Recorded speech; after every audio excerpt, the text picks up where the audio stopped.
नमस्कार। मैं धनंजय कुमार द नागरिक में आपका स्वागत है। हम लगातार बात कर रहे हैं अमेरिका और ईरान पर, चूंकि वो महत्वपूर्ण है और महत्वपूर्ण इसलिए है कि पूरी दुनिया इस युद्ध में दो भयानक संकटों से गुजर रही है। एक तो ऊर्जा का संकट भारी है और दूसरा चूंकि आवागमन ठप है, आयात निर्यात बुरी तरह प्रभावित हुआ है। इसकी वजह से हर देश की, ज्यादातर खासकर जो कमजोर देश है, उनकी अर्थव्यवस्था गड़बड़ाएगी। उन देशों में महंगाई बढ़ेगी, सरकार पर दबाव बढ़ेगा और कई सारी कंपनियां, जो छोटी कंपनियां हैं, वो बंद हो जाएंगी। ये सारा संकट है। जैसे अगर आप अमेरिका और इजराइल की बात करें, सीधा चलते हैं अमेरिका और इजराइल। अमेरिका और इजराइल और ईरान की बात करें, अमेरिका इजराइल एक तरफ, ईरान एक तरफ। जिस तरह से लगातार ट्रंप जो है बयानबाजी कर रहे हैं, आज भी जो उनका बयान है वो भयावह है और इंसानियत को शर्मिंदा करने वाला बयान है, इंसानियत को परेशान करने वाला बयान है। और ये गपोड़ संख या कहिए अहंकारी व्यक्ति जो है रोज घटिया किस्म के बयान देता रहता है। अहंकारी बयान जिसको कर सकते हैं। देखिए, आज भी जो बयान है ट्रंप का, वो भयावह बयान। ट्रंप ने कहा कि जो है, फाइनेंशियल टाइम्स को इंटरव्यू दिया और उसमें कहा ट्रंप ने कि सच कहूं तो मेरी पसंदीदा चीज है ईरान का तेल लेना। इस पर कब्जे के लिए अमेरिका के पास कई विकल्प है और अमेरिका में कुछ लोग कहते हैं आप ऐसा क्यों कर रहे हैं, लेकिन वे बेवकूफ है, ये ट्रंप कह रहे हैं। और उसके अलावा उन्होंने ये भी कहा कि जो खार्ग द्वीप है, जो खार्ग आइलैंड है ईरान का, जहां से ईरान जो है अपना 90% तेल निर्यात करता है, ट्रंप उस पर कब्जा चाहते हैं और वो कहते हैं कि हम इसको लेकर के रहेंगे और अगर ऐसा नहीं हुआ तो ईरान को बर्बाद कर देंगे, ईरान नाम का कोई देश नहीं रहेगा। ये कहना है ट्रंप का। और ये देखिए कितना खतरनाक और घटिया बयान है। लेकिन दुर्भाग्य की बात है कि पूरी दुनिया इस बयान का कोई जवाब नहीं दे पा रही। दुनिया के बड़े बड़े धुरंधर जो है वो अमेरिका के सामने घुटनों पर है। न चीन कोई बयान दे पा रहा है, न रूस कोई बयान दे पा रहा है। जो नेटो के देश है उसमें से कुछ देशों ने बड़ा, खास करके स्पेन के प्रधानमंत्री ने बहुत तीखा बयान दिया, तीखा एक्शन लिया, लेकिन ट्रंप पर उसका कोई असर नहीं पड़ा। और ट्रंप को बयानों से असर नहीं पड़ेगा, ट्रंप को असर पड़ता है जब अमेरिका के जो आम नागरिक हैं, अमेरिका के जो लोग हैं, उन पर असर पड़ेगा, जब अमेरिका के संसाधनों पर असर पड़ेगा, जब अमेरिका के ठिकानों पे असर पड़ेगा। अब तक देखिए 30-31 दिन लड़ाई को हो गए और इसमें अमेरिका के भीतर कोई नुकसान नहीं हुआ है। उसके किसी अड्डे पर हमला नहीं हुआ, उसके तेल संसाधन पे हमला नहीं हुआ, या कोई मिसाइल ईरान ने ऐसा नहीं चलाया है कि वो अमेरिका के भीतर जाकर के दहशत फैला। इजराइल को बेशक ईरान ने तबाह किया एक तरह से कही, और इजराइल और ईरान की अगर बात करें तो इजराइल को पानी पिला दिया ईरान ने। ईरान का भी बड़ा नुकसान हुआ है, लेकिन ईरान का नुकसान जो है वो इजराइल से कम है। हालांकि इजराइल के साथ जो पूरी लॉबी है यहूदियों की, जो धन्ना सेठ है, जो अमेरिका है, जो और कई देश हैं, जो इजराइल के साथ गले मिलकर उनको लग रहा है कि शक्ति, इजराइल वाली शक्ति उनके पास आ जाएगी और दुनिया में सिकंदर बुलंद हो जाएगा, तो वो इजराइल के साथ है। लेकिन ईरान ने इजराइल को ठीक ठीक जवाब दिया है और इसमें इजराइल ईरान की अगर बात करें तो ईरान ऊपर है इजराइल से। कल भी ईरान ने इजराइल में बैलिस्टिक हमला किया है और लगातार उसके ठिकानों पर हमला कर रहा है। अब देखिए, इजराइल का ज्यादा फोकस लेबनान की तरफ, वो जान रहा है कि ईरान से जीतना उसके लिए संभव नहीं है। इसलिए उसने इस लड़ाई के बीच कोशिश की है कि लेबनान के ज्यादा से ज्यादा भीतर वो घुस सके, और वो लगातार इजराइल कह रहा है कि हम बफर जोन क्रिएट करना चाहते हैं, और बफर जोन के लिए लेबनान में भयंकर मारपीट हो रही है। मारपीट मतलब युद्ध हो रहा है और गांव के गांव साफ कर दिए गए और बताया जा रहा है कि जो शरणार्थी शिविर है वहां भी बहुत बुरी हालत है, अमानवीय हालत है। लेकिन ये सारी जो खबरें हैं वो सिर्फ जो है वो पश्चिम की मीडिया के भरोसे है। पश्चिम का मीडिया, हालांकि भारत के मीडिया जिसे गटर मीडिया नहीं है, लेकिन पश्चिम का मीडिया भी जो है वही खबर दे पा रहा है जो उनको वहां से खबरें मिलती है। और खबरों को बड़ी जबरदस्त तरीके से इजरायल और अमेरिका ने सेंसर किया हुआ है। 3 पत्रकार मारे जा चुके हैं अब तक, जो इजरायल ने मारे। लेबनान के जो पत्रकार हैं जो वहां से रिपोर्टिंग कर रहे थे, ऐसे पत्रकारों को इजरायल ने मारा है। सीएनएन के पत्रकार को भी धमकाया। 3 पत्रकार की अब तक आधिकारिक तौर पर मृत्यु की पुष्टि हुई है। कई पत्रकार घायल भी हैं और पत्रकारों के पास कोई सुरक्षा नहीं होती। पत्रकार को कहीं से कोई भी मार सकता है, तो जान जोखिम में लेकर के पत्रकार काम करते हैं। और दुर्भाग्य की बात है कि जो अंतर्राष्ट्रीय संस्थान है, संयुक्त राष्ट्र संघ जो बनाया गया था सेकेंड वर्ल्ड वॉर के समय, उसका भी कोई जो है सेकेंड वर्ल्ड वॉर के बाद उसका भी कोई रोल नजर नहीं आता। लगता है संयुक्त राष्ट्र संघ खत्म हो चुका है। कोई अंतर्राष्ट्रीय संगठन, न डब्ल्यूएचओ है, न डब्ल्यूटीओ है, न यूनाइटेड नेशंस है। सारे देश मृत प्राय हो गए। वो G20 है, तो आसियान है, तो और भी कई देशों के संगठन है, वो सब जो है मौन है। ऐसा लग रहा है कि सबको लकवा मार गया है। और ये जो संकट है वो रोज गहरा रहा है। और तेल जो है, भारत के लोग खुश हैं इस बात से कि भारत में जहाज आ रहा है। प्रधानमंत्री ने कहा कि कोई संकट नहीं। तो प्रधानमंत्री जब कहते हैं कोई संकट नहीं, और फिर एक खबर आती है कि हर जिले में 2 पेट्रोल पंप में कहा गया है कि आप 5,000 लीटर किरासन तेल अपने पास रखेंगे और बांटेंगे। तो किरासन तेल को बंटवाया क्यों जा रहा है? कोयला उपलब्ध क्यों कराया जा रहा है जब कोई संकट नहीं है? संकट तमाम है, लेकिन इस तरह से कहा जाता है। दूसरी तरफ जो सवाल उठ रहा है कि अमेरिका जो इस तरह से बेलगाम है, और अमेरिका जो रोज बयान दे रहा है, ट्रंप लगातार बयान दे रहे हैं कि हम ईरान जो है वो माफी मांग लिया है, ईरान जो है खत्म कर देंगे, ईरान के खार्ग द्वीप पे हम कब्जा चाहते हैं, ईरान को हम फलाना कर देंगे। ये तमाम चीजें जो कह रहे हैं ट्रंप, ऐसा लगता है वो बेलगाम उन पर कोई नियंत्रण नहीं कर सकता। न अमेरिकी पब्लिक, न अमेरिकी संसद, न दुनिया का कोई और देश। हालांकि कल भी हमने जिक्र किया था कि वहाँ अमेरिका में लाखों लोग सड़कों पर है, ट्रंप का विरोध कर रहे हैं, लेकिन ट्रंप पे कोई असर होता दिखाई नहीं पड़ रहा, क्योंकि ट्रंप की जो रिपब्लिकन पार्टी है वो ट्रंप के साथ खड़ी, जैसे हमारे देश का हाल है, सेम वहाँ अमेरिका में हालत है। हमारे देश में भी देखिए इस तरीके का विरोध चलता है। विपक्ष जो है तमाम तरीके का धरना प्रदर्शन करते हैं संसद में, चाहते हैं कि बहस हो मुद्दों पर। इस युद्ध के मसले में भी ईरान वार पर युद्ध करने की बात की गई, ऊर्जा संकट पर बात करने की संसद में बहस, इस पर चर्चा की गई, बात की गई, लेकिन मोदी जी किसी बात को मानने को तैयार नहीं। वही कर रहे हैं जो मोदी जी का चाहते हैं। और इसलिए संसद की गरिमा का जिस तरह से चौपट किया गया है कि जब मोदी आते हैं संसद में तो मोदी मोदी मोदी होने लगता है। ये क्या है? वही अमेरिका का हाल।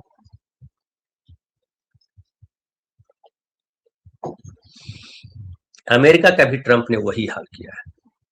तो जो गति तोरा सो गति मोरा, जो गति अमेरिका का है की है, वही गति भारत की है। लेकिन भारत और अमेरिका में थोड़ा अंतर यह है कि भारत में मीडिया चौपट है, अमेरिका में मीडिया भी चौपट नहीं है। अमेरिका में विपक्ष बर्बाद नहीं है, क्योंकि 2 ही पार्टी है और बहुत ज्यादा का फासला नहीं है। भारत में पता नहीं कितनी पार्टियां हैं। शायद चुनाव आयोग के जो चीफ कमिश्नर है उनसे भी पत्रकार अगर ये सवाल कर दे कि कितने पार्टियां हैं रजिस्टर्ड, तो शायद वो जवाब न दे पाए। रोज पार्टियां रजिस्टर होती हैं, 5 आदमी जाइए और पार्टी रजिस्टर कराए, और नतीजा है कि एक विधायक वाला, बिना विधायक वाला सब जो है सत्ता के लालच में इधर से उधर घूमता रहता है। ये स्थिति है। और अभी हुआ ये है कि शांति प्रयास भी चल रहा है कि पाकिस्तान जो है प्रयास कर रहा है कि कैसे तुर्की, मिस्र और सऊदी अरब तीनों के विदेश मंत्री कल पाकिस्तान में मिले इस्लामाबाद में, और तय हुआ कि जो है इस युद्ध को रुकवाया जाए।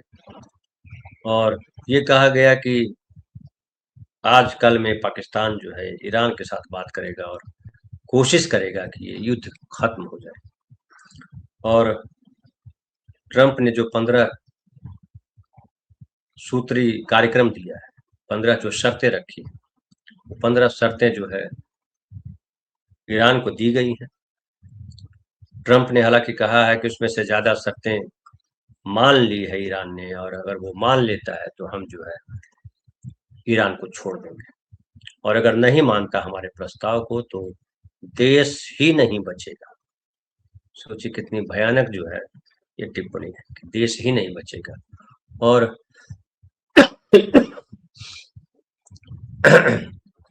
देखिए इजराइल के भीतर भी जो है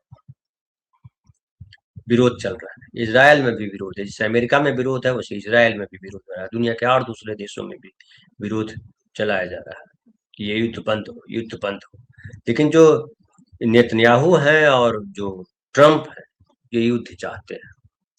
नेतन्याहू का इसलिए युद्ध चाहते हैं कि ईरान उनको लगता है कि ईरान उनका दुश्मन है, अगर छोड़ दिया, कमजोर पड़ गए तो ईरान हमको जो है नष्ट नाबूद कर देगा।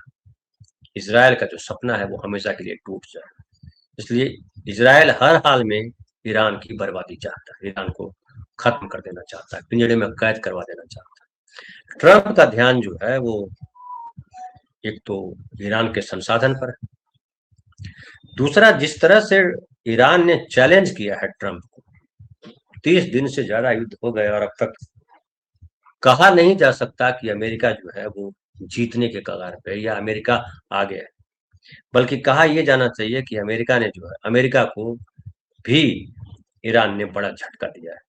खासकर जो मिडिल ईस्ट के देश हैं वो तबाह बर्बाद है, उनके चाहे तेल और गैस के संसाधन हो, चाहे हवाई अड्डे हो, सब तहस नहस कर दिया ईरान ने। और एक साथ कई देशों पर ईरान ने मुकाबला किया, मोर्चा संभाला। कतर हो, सऊदी अरब हो, संयुक्त अरब अमीरात हो, बहरीन हो, कुवैत हो, तमाम देशों पे उसने अपना मोर्चा संभाला, और जहां जहां उसको लगा हर तरफ अमेरिकी एयरबेस को ध्वस्त कर दिया एक तरह से। कल हमने भी ये खबर दिखाई थी और आपको भी पता है कि किस तरीके से जो है जो स्पाई विमान था अमेरिका का उसको भी उसके परखच्चे उड़ा दिए, उसको तबाह कर दिया। जो स्पाई विमान था वो ऐसा विमान है जो उसका नाम एक तो है कि E3AWACS, ऐसा विमान है जिसमें रडार लगा हुआ है और एयरबोर्न कमांड हब है।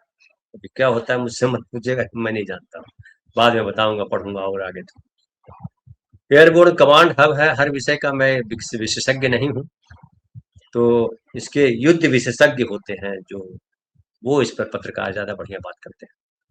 लेकिन मैं खबर कहते हुए मैं चीजों को एनालाइज कर देता हूँ ताकि आपको समझने में सुविधा हो, और आप भी चूंकि जागरूक, हमारे साथ वही लोग नागरिक हैं, हमारे साथ वही दर्शक जुड़े हुए हैं या साथी जुड़े हुए हैं जो खुद जागरूक है।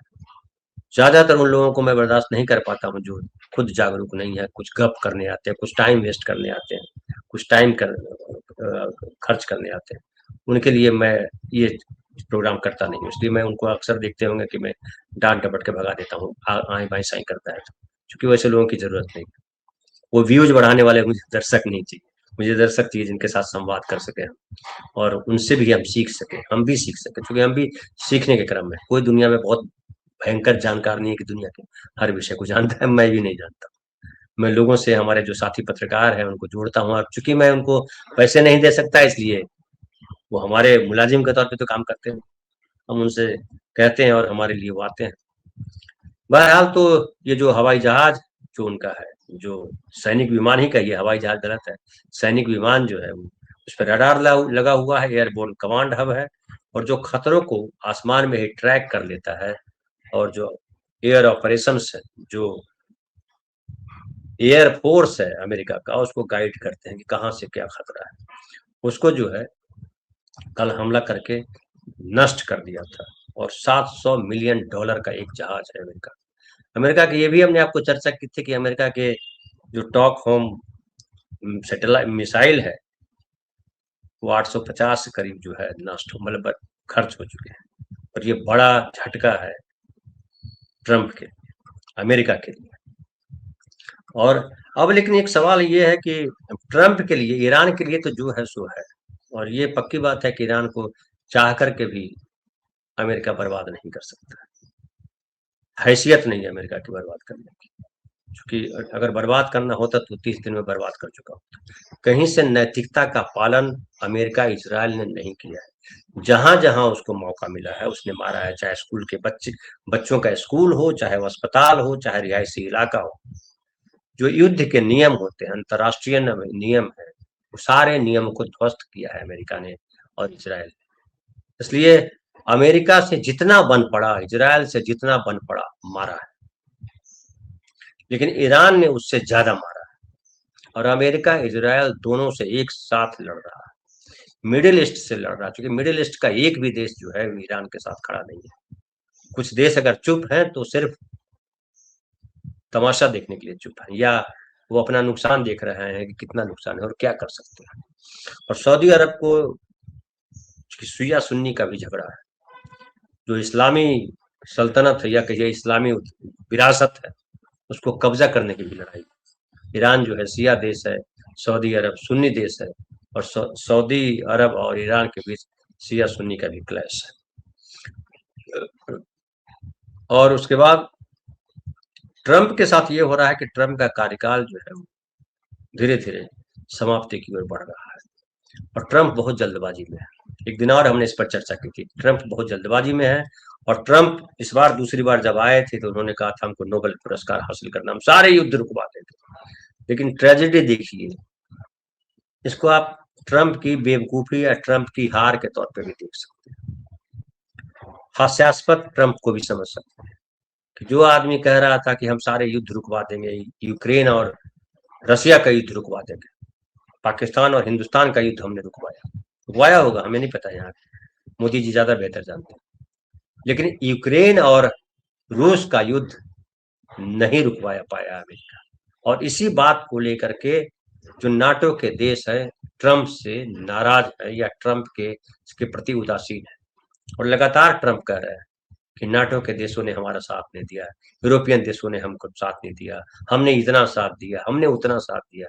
अब ये भाई तुमने कुछ साथ नहीं दिया, तुमने मजाक बना दिया, पूरे यूरोप का मजाक बना दिया और पूरे अमेरिका का मजाक उड़ा दिया। तुम्हारी पार्टी के जो लोग हैं तुम्हारे साथ खड़े रह सकते हैं, क्योंकि उनको सत्ता चाहिए, दौलतमंदों की पार्टी होगी, दौलतमंद उसमें भरे पड़े होंगे, उनकी अपनी व्यवस्था है, तो सत्ता चाहिए इसलिए तुम्हारे साथ खड़े हैं। लेकिन आम लोग साथ नहीं खड़े। कोई भी नैतिकता वाला देश, नैतिकता वाला इंसान, कोई नेता ट्रंप के साथ खड़ा नहीं हो सकता, क्योंकि ये आदमी हर जगह पे घटिया बातें करता है, चाहे कूटनीति की बात हो, चाहे राजनीति की बात हो, चाहे समाज की बात हो। कहता है पत्रकारों से कि सेक्स पे भी बात कर सकते हो, हम सेक्स पे भी बात कर सकते हैं, हम वैसे नेता नहीं है जो हम बात नहीं करते। घटिया काम करोगे तो घटिया ही बात करोगे, और पूरी निर्लज्जता से ये आदमी बात करता है। इतनी निर्लज्जता तो मतलब मैं सोच नहीं सकता हूँ, हम लोग देखे नहीं ऐसे निर्लज आदमी। और ऐसा निर्लज आदमी होता है जो हर जगह से थुड़थुड़ाया थुकाया हुआ होता है, ऐसा कोई आदमी को पसंद नहीं करता। अमेरिका कैसे ऐसे आदमी को राष्ट्रपति के तौर पे 2 टर्म दिया, इससे अमेरिका के नागरिकों के प्रति मेरा जो है बहुत आदर का भाव नहीं रह गया। और मुझे लगता है कि अमेरिका में भी जो है वैसे ही लोग रहते जैसे हमारे हिंदुस्तान में भरे हुए। हमारे हिंदुस्तान में भी ऐसे ही लोग, जिनको कोई फर्क नहीं पड़ता है, वो लाइन में हर जगह लगे रहेंगे, लेकिन करेंगे वही जो कोई भी रीढ़ वाला आदमी नहीं करना चाहेगा, तो कोई स्वाभिमानी आदमी नहीं करना चाहेगा। स्वाभिमान तो मटिया मेट है, लेकिन ईरान का स्वाभिमान जो है वो शीर्ष पर है, और ईरान झुका नहीं है। उनके तमाम नेताओं को, अपने बड़े बड़े नेताओं को मार दिया, उनके बच्चों पे हमला किया, स्कूलों पे हमला किया, घरों पे हमले किए। लेकिन ईरान का न आम आदमी थका है, हारा है, न ईरान की सरकार या न ईरान की सेना। लगातार ईरान की सेना जो है जवाब दे रही है, और भारी जवाब दे रही है। और अब जो टूटने की बात है, तो मुझे लगता है कि ट्रंप का अहंकार टूटने के बाद ही ये युद्ध समाप्त होगा। अब ये अलग बात है, मियाँ जी गिरे तो क्या हुआ, टांग के ऊपर है, ट्रंप कुछ भी कर सकता है। लेकिन मुझे लगता है कि अमेरिका के लोगों को, अमेरिका के पॉलिटिशियंस को एक दिन पता चलेगा कि ट्रंप ने अमेरिका की पूरी साख को मिट्टी में मिला दिया है।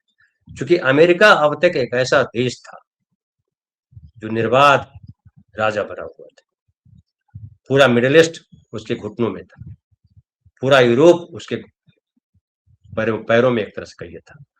जो वो अमेरिका का है वो हाँ में हाँ करता था। पहली बार हुआ है कि अमेरिका के साथ जिसमें कोई नहीं खड़ा है।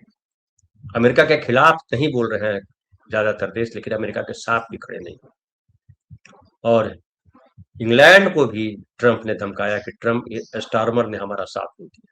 हालांकि इंग्लैंड का कहना है कि हमने साथ दिया है आपका जब जरूरत पड़ी है। कल हमने एक दिखाया था कि बमवर्षक विमान जो है वहां उतारा गया है उसके बेस पर, इंग्लैंड के बेस पे। लेकिन वो जो डिएगो गार्सिया पे जो हमला हुआ, जो मिसाइल चलाया गया, उससे सबको खतरा है। और ईरान ने कहा है कि अगर इंग्लैंड अमेरिका के साथ युद्ध में उतरता है तो हम उसको भी बर्बाद कर देंगे, उसको भी इसकी सजा भुगतनी पड़ेगी। तो ईरान का इरादा मजबूत है और ईरान इस बात का ध्यान रख रहा है कि नैतिकता को न छोड़े। ईरान इस बात का ध्यान रख रहा है कि मित्रता को भी न छोड़े। इसलिए भारत के साथ ईरान ने मित्रता का संबंध अभी भी बनाए रखा है और भारत के जहाज आ रहे हैं। अब ये मुझे नहीं पता कि भारत के जहाज ईवान दे करके आ रहे हैं या भारत के जहाज ईरान की कृपा पे आ रहे हैं या भारत के जहाज प्रधानमंत्री, यशस्वी प्रधानमंत्री नरेंद्र मोदी जी की कूटनीति से आ रहे हैं, ये नहीं पता। लेकिन यहाँ जो हमको दिखाई पड़ता है, नरेंद्र मोदी पूरी तरह से फ्लॉप हुए हैं हर दृष्टिकोण से। और भारत में जो संकट है, भारतीयों के सामने जो संकट है, जो संकट आने वाला है, खुद नरेंद्र मोदी ने कहा है कि कोरोना जैसे संकट आ सकते हैं, चुनौतियों के लिए तैयार रहना है। आमतौर पे संकट के मतलब लोगों को लग रहा है कि वो संकट जो है वो तेल का संकट है, गैस का संकट है। नहीं, तेल गैस का संकट बहुत बड़ा संकट नहीं होगा, क्योंकि यहाँ देश में लकड़ियां पे खाना बनाने वाले लोग कहीं और खाना बना लेंगे। बहुत लोग तो भूखे ही रह जाते हैं, एक शाम बनाते हैं और 2 टाइम खाते हैं, कई कई लोग 3-3 टाइम खा लेते हैं। तो असली संकट जो आने वाला है कि वो छोटे छोटे उद्योग धंधे, कल कारखाने, व्यापार बंद हो गए।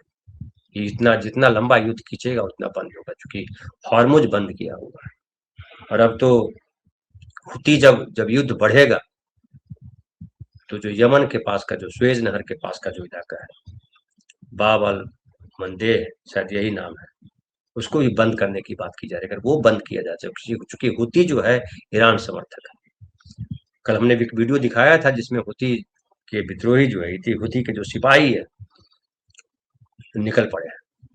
तो अगर ईरान वहां पे, हालांकि कहा जा रहा है कि ईरान अभी दोनों मोर्चा नहीं खोल रहा है, ईरान अभी धीरे धीरे अपने अपने हथियारों का, अपनी कूटनीति का, अपने सहयोगियों का इस्तेमाल धीरे धीरे कर रहा है। वो एक साथ सारे मोर्चों पे लड़ाई नहीं लड़ना चाह रहा है।